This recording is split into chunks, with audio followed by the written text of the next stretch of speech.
Oh, wow. Whoa. It's so peaceful and serene here. Oh, it smells like piss in here. Nah, well, the roof's not here, so what am I expecting? Some auditory hallucination to take place.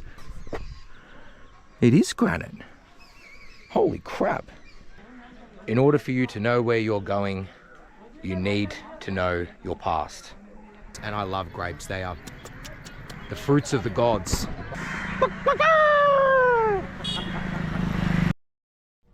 Over 1,500 years ago, in the heart of India's Magadha region, a revolution in learning took shape. The Nalanda Mahavirhara, also known as the Nalanda University, was founded in the 5th century under the Gupta Empire.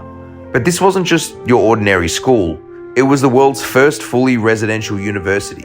And at its height, it housed over 10,000 students and 2,000 teachers from all across the subcontinent and into Asia.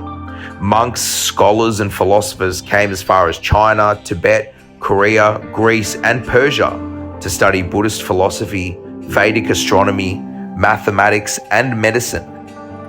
Its library, the Dharma Gunj, or the Mountain of Knowledge, was legendary. It held hundreds of thousands of manuscripts, most of which contain knowledge that is now lost to time. It said that its texts were so vast that they were kept in 3 grand buildings, one of which stood 9 stories high. But knowledge invites destruction. In the 12th century, Bakhtiyar Khilji, a Turco-Afghan Islamic military commander, stormed through Nalanda. He saw no value in its wisdom, he only saw a threat. His forces burnt the library and destroyed the school grounds, and it's said that the flames raged for up to 6 months. Thousands of teachers were massacred, their bodies dragged into what is now the city of Patna, their heads removed from their bodies and shown to the masses, and the light of learning dimmed, and Nalanda fell into silence. For centuries, it remained in ruins. But history has a way of always circling back, and today, Nalanda has been reborn. The site itself, now a UNESCO World Heritage Site, remains a stunning reminder of what was lost and what can be rebuilt. So come with me and walk amongst its red brick monasteries and lecture halls, and now know that you are standing on the very ground where knowledge once reigned supreme.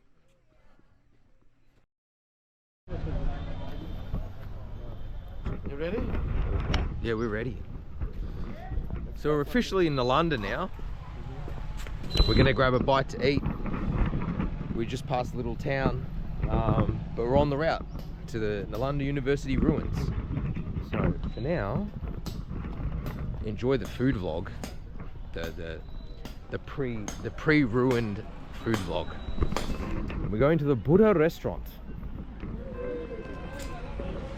They've got a range of dishes. We've got some paratha, we've got some roti, we've got some aloo sabzi, we've got some paneer. Fantastic. I bet it'll be delicious. Oh. It's full. It's full. Oh, well, I guess we're not eating there. No. All right, well, moving on. We're not eating at the Buddha restaurant. Just missed it. Just spot missed it. So, we got our lunch. We've got our dal. We've got our roti. We've got our aloo sabzi. We've got our fermented salsa, onions, tomatoes, chili. We're good. So I'll get stuck into it with a bit of roti, bit of this, bit of that. You know how it is.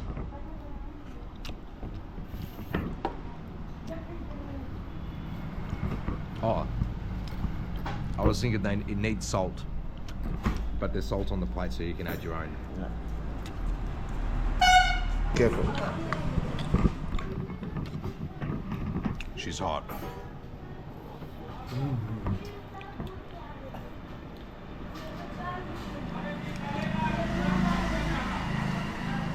Oh wow. Dude, why does it taste so meaty? That's incredible. Dude, I've never had dal like this before. It's got a completely different flavour to what I've been used to. But yeah, it's excellent, man. Oh, dhanyavad bhai. The family unit. Yeah, this is incredible, man. This dal's mental. I don't know what they're doing with this dal, man, but this, I've never had dal that tastes like this before. Alright. Well, anyway, you don't need to continue watching me eat, you perverts. Moving on. Next up is the university.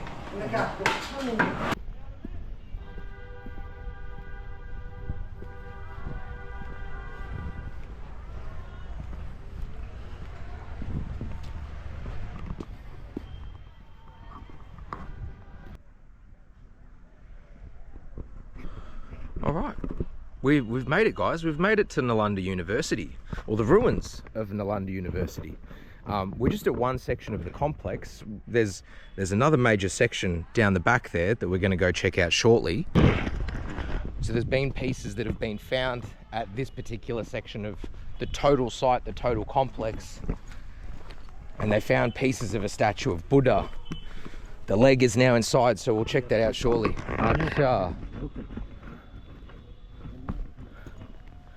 That's interesting. It's a very interesting block there. I'm going to take a photo of that and ponder on it. Oh, wow. I don't know if you guys can see this. I'll take some photos. Oh, yeah, I think you guys will be able to see this. Whoa. And they look like they're in very, very good condition. That's stunning. Oh. Temple. Yeah, in a minute I'll take a photo. All right, give me just a sec, guys. I'll move on. I'm just going to take a photo of that, so bear with me.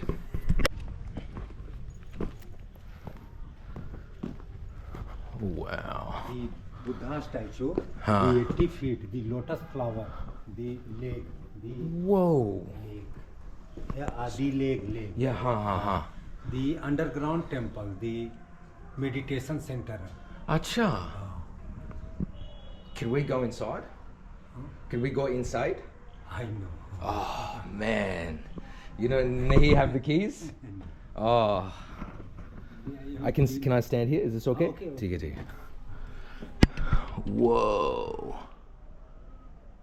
So I'm sure you guys can see this. The feet of Buddha. They're obviously building the legs. I don't really know what to make about that, but this is all looks like it was a part of a main piece. There's obviously been some restoration work done, but you can see around the base the shikara and stuff like that. Now down below, the wraps around, I can actually see some water erosion, funnily enough, and there is a drainage system right there. So much like the other Buddhist complexes, there's always an emphasis on pani, on water. Whoa, man, that's incredible. Full on. All right, do a little circle back, go around the site, check out some more spots. But yeah, I'll load up some photos for you guys, and tell me what you think about this particular section of the site. It's very interesting. Okay. I asked the caretaker, the cleaner, as he refers himself to as, what this rock was, and he says it's radium. So, which is a bit of an odd rock to be, or an odd mineral to be carving. But I'm sure there was a specific reason for it. You can see some blocks here that have been littered. Obviously part of the original because, you know, they're geometric in their design. The stupas are no longer on top, but you would see these as burial chambers, but it's not for bodies, it's for ancient relics, as I showed you before over on the complex, or the archaeological excavation. So yeah, very interesting.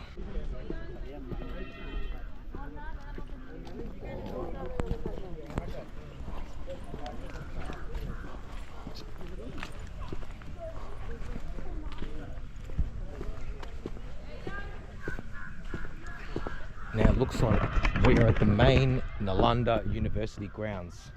So yeah, it's actually incredible. It's so peaceful and serene here. I can only imagine what it was like in its heyday, you know, back in the day, as it were. Holy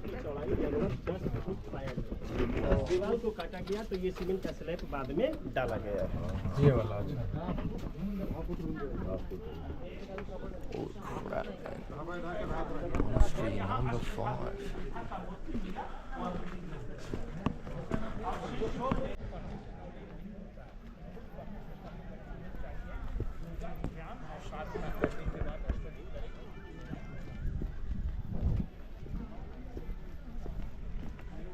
So they've got a whole complex here. The map, as you can see, it kind of reminds me of circuit boards, funnily enough. But this is the entire site. It's a massive, massive complex, guys. As you can see, it's huge. But the ASI have done everything in their power to restore this, at least to the point where, you know, it brings in a considerable amount of money of for the tourism sector, and they maintain it very well. They keep the gardens spotless. It's, you know, this is one of their prized possessions, which I understand why. You know, like Lohani Gufa in Madhya Pradesh gets no money. This place gets an erroneous amount of money. And I'm not playing a competition or a comparison. I'm merely just saying that I understand why this place has such prevalence when it comes to the nature of Sanatani thought, as it was a place of scholarship, it was a place of education. Anyway, so the original blocks, these original blocks here, are made out of radium.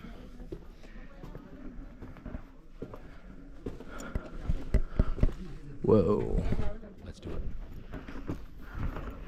So the ASI have stabilized the complex. You'll see they've put in these concrete beams to hold up the site. Oof. Some cobwebs. Ain't gonna stop me, mate. Let's rock and roll. Oh, she's tight, I'm telling ya. Oh. Oh. It smells like piss in here.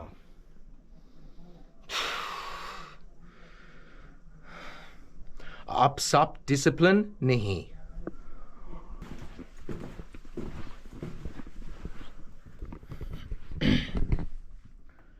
So we're in some random back section of one of the viharas at this massive complex. And even the ceiling has the same designed structure that runs through it, which looks like the hallway in the Grand Gallery, I believe is what it's called, in the pyramid of Khafre in Egypt. Nah, well, the roof's not here, so what am I expecting? Some auditory hallucination to take place. It's a bit wet, it's a bit dense. There's yeah, there's a lot going on, I guess, but it's quite beautiful. Namaskar. Namaskar. It's a stunning, stunning complex.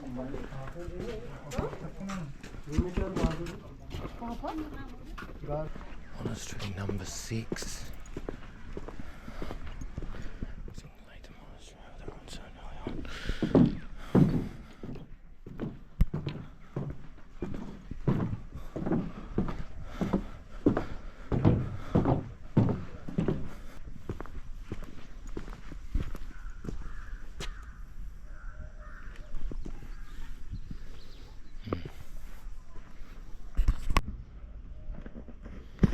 Look at this, bro.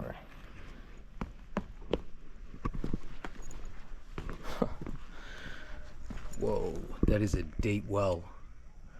Holy crap. This is at least 15 meters deep. Oh. Right. Moving on, I guess. It's exciting for me, but I hate to disappoint my viewers. I hope it's exciting for you as it is for me. And if you find this footage exciting, even though it's quiet and not crazy with uncles yelling on the streets and the hustle and bustle of a city, then if this footage is for you, shoot me a subscribe, share my content, tell your mums, your dads, your wives and your husbands there's an Aussie in town and he's looking at some places, maybe in your backyard next.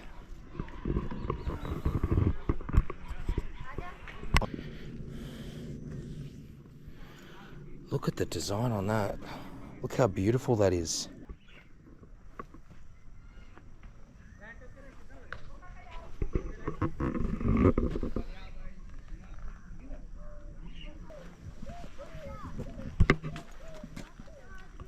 Huh. That doesn't look like Buddhist iconography to me. That's a bit strange.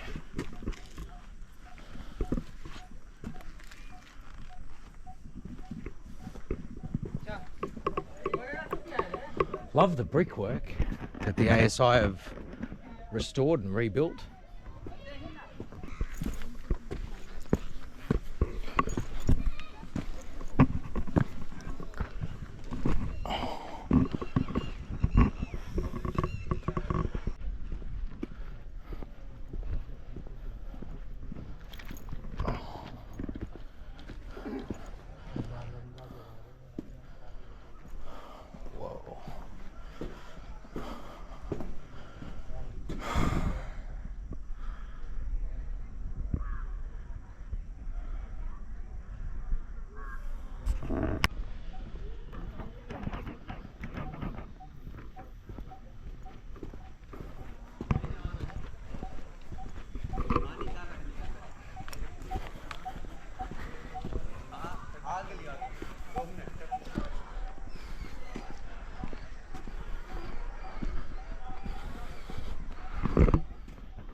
Temple 14, Logya, done.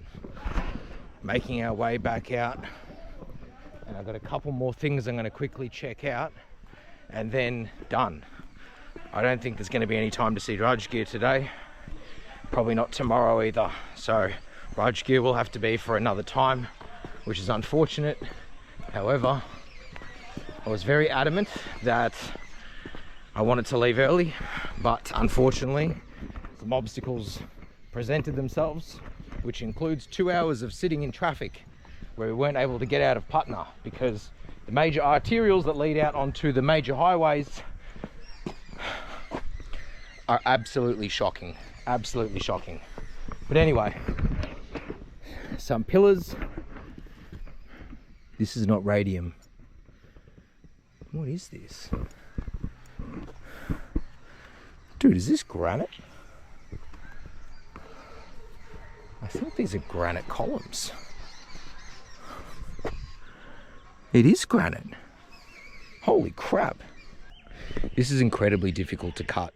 So if you're unfamiliar with the density of granite and how difficult it is to actually shape and cut, it requires modern tools. It's not something that can easily be done with bronze or copper or even iron, because you need something that is as hard as granite or above. In this case, granite or diamond as two great examples. So this is a 9 on the Mohs scale, which is very interesting. Cool. All right, I'm gonna take some photos. There's something over there that I'll take some photos of, and then I'll be done. Actually, maybe I'll just take some video footage, but I'm still gonna take some photos. So stay with me. You see the dugout hole in the granite, which is squared off, so it's geometric in shape. Very fascinating. All right, time to move on to the next site, and then Hogya.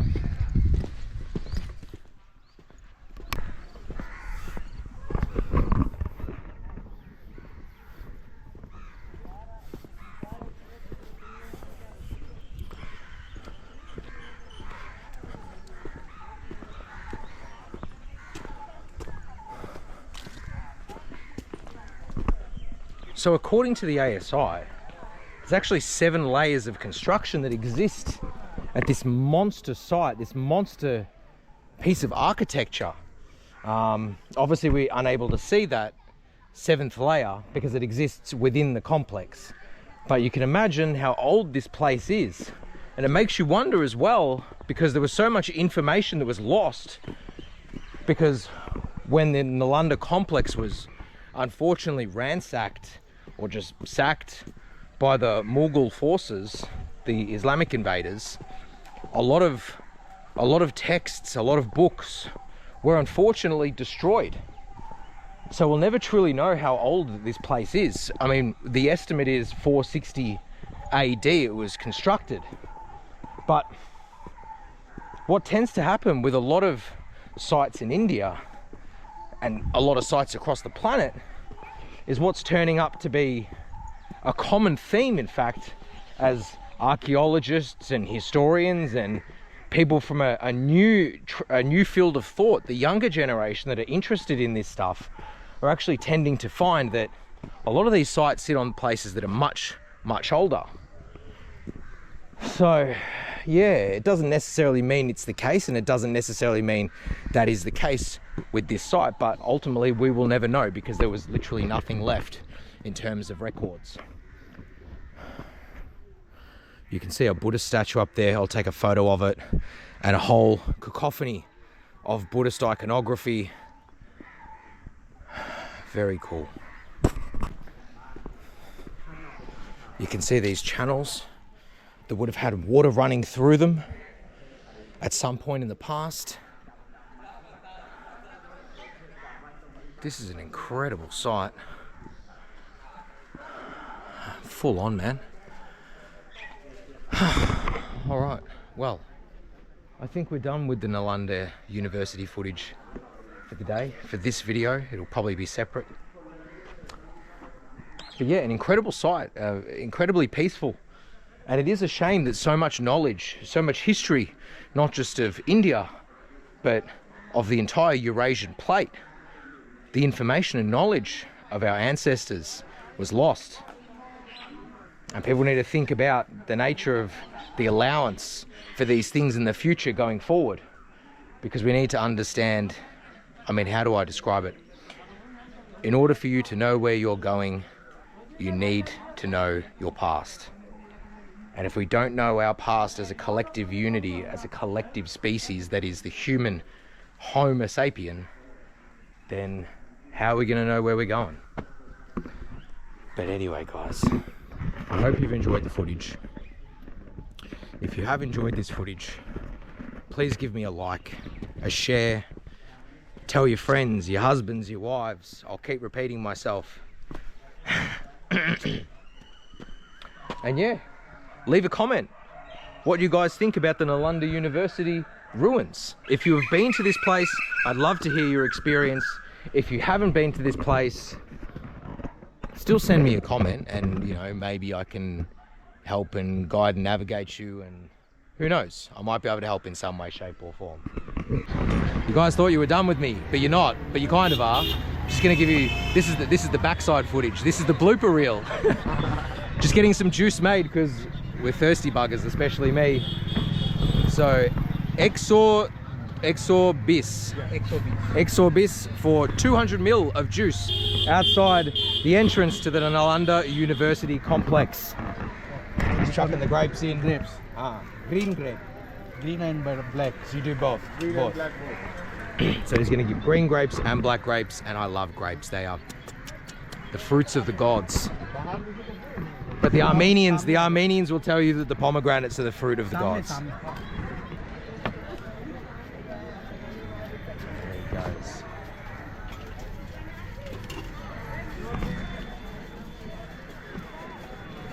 Oh, full bundle.